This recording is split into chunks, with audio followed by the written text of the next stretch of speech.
Okay, so the Knicks played their first game of the season last night against the Cavs, opening night at the Garden, and I was in attendance. And I gotta be honest, it was the most excited I've been for a Knicks game in a very, very long time. Probably the most excited I've ever been outside of a playoff game.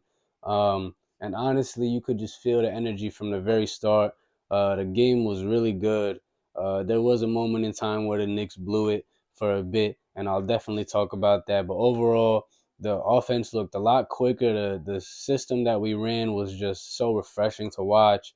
Mike Brown ran 11 guys in this game. 11 guys actually played before the first half even ended, and that was just like something that we didn't see a lot of, or probably didn't see at all in the last 4 years with Coach Tibbs.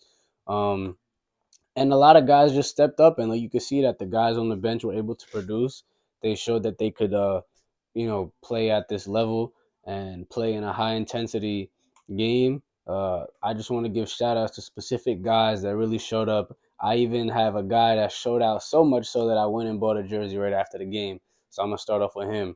So shout out to OG Anunoby because 24 points, 14 rebounds, tying his career high was just like incredible. There were times in the game where he was actually playing the five in a small ball lineup with him and Jordan Clarkson and Deuce and even Tyler Kolek. Uh, so yeah, I mean, he just did everything he possibly could. You know, you don't expect a guy of his height to grab that many rebounds. He was tasked with guarding Evan Mobley at specific times throughout this game, and other guys obviously showed up. OG didn't do this alone, not even close. Everybody actually had great scoring performances. I know Mikal Bridges had 16 points, hit some timely shots. Jalen Brunson struggled from the field, actually.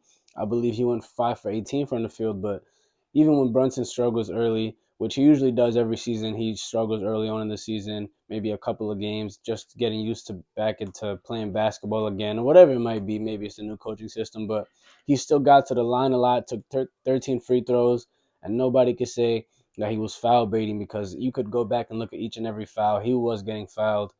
So he was just being aggressive, knowing that his shot wasn't falling, and he just did great. He still ended up with over 20 points. Karl Anthony Towns in this game, who was listed as doubtful, and then went from doubtful to no, he went from questionable to doubtful, and then back to questionable. So it was like a whirlwind, not knowing if he was going to play or not. But eventually, obviously, he did suit up, and he put up 19 points and 11 rebounds. And just like Brunson, he didn't shoot well from the field, but he still showed out there. And we actually found out today that he's dealing with I believe, or we found out last night that he's dealing with a grade 2 quad strain. So the fact that he even played at all is remarkable. I'm not sure if he's going to sit out and miss time, but if he does, I think we would be okay. This team is very deep. Obviously, we probably are not going to win as many regular season games as we probably should if everyone is healthy, but it's okay. I mean, in the long term goal for this team is to get to the postseason healthy and to get there healthy and to be playing at the highest level we can when it matters the most. So obviously Josh Hart missed this game, Mitchell Robinson missed this game, so they weren't able to have any type of impact. But they were there showing support for the guys, and you could tell that this is a very connected unit. These guys right away, you could tell just off of one game that they are all really close to each other in terms of just on the court and even off the court. But in general, I just like the performance that we got from a lot of the bench players as well. Landry Shamet was very good in this game. Defensively, he put in a lot of effort. You could see that he cared a lot and he hit some timely threes. I believe he had 9 points all off of threes in this game. But the most important guy off the bench was Miles McBride, Deuce. I'm actually wearing his shirt right now, if you could see. He had a great game. He had 15 points, and he hit some really important threes. Like there were moments in this game, like I'm gonna talk about the Knicks had a 17-point lead in this game, and then in the third quarter, Donovan Mitchell pretty much outscored the Knicks by himself, and we did blow the lead, and they were up by I believe 1 or 2 points. But then Deuce just hit a bunch of timely threes when we needed him to most. Just when you thought like maybe the Knicks were gonna blow it, or the tides had officially turned on us. He came when we needed him most, and he just did what you expect from a six man. I mean, there's nothing more you could ask for him to do because on the defensive end, he's always there. So for him to be consistently hitting threes would be a big, big thing for us this entire season. And as far as the starting lineup goes, Porty got the start with Mitch Robinson absent, and he did a solid job, for a young guy that Didn't play much last season due to Coach Tibbs not really trusting him or not really trusting anyone for that matter outside of his main guys. He rebounded well enough. He did get a nice block in this game. He didn't score a lot, but he set good screens and he just did a lot of energy and hustle plays that you respect from him because you know he's never gonna get a lot of touches as it comes to offense. But he just did what you needed him to.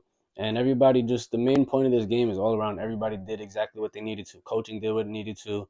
Um, Players did exactly what they needed to. And for a team that's missing guys, obviously Cleveland was missing guys as well, but these guys just showed up and did exactly what you expect on an opening night. And honestly, uh, it just felt great. Like there was never a moment where I really doubted this team, where I felt like they were just going to completely lose. And they just did everything that you want them to do to set the tone to start a season. And we got Boston tomorrow, and the Celtics obviously a much worse team than they were last season.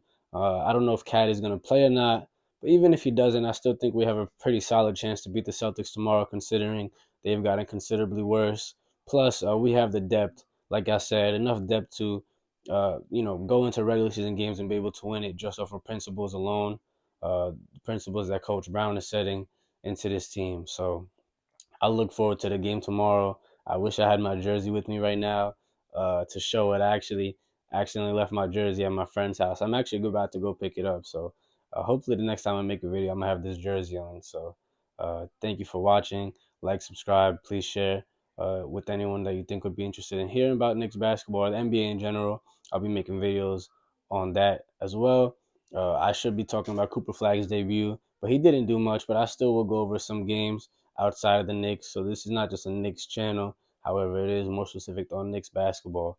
But thank you and have a good one.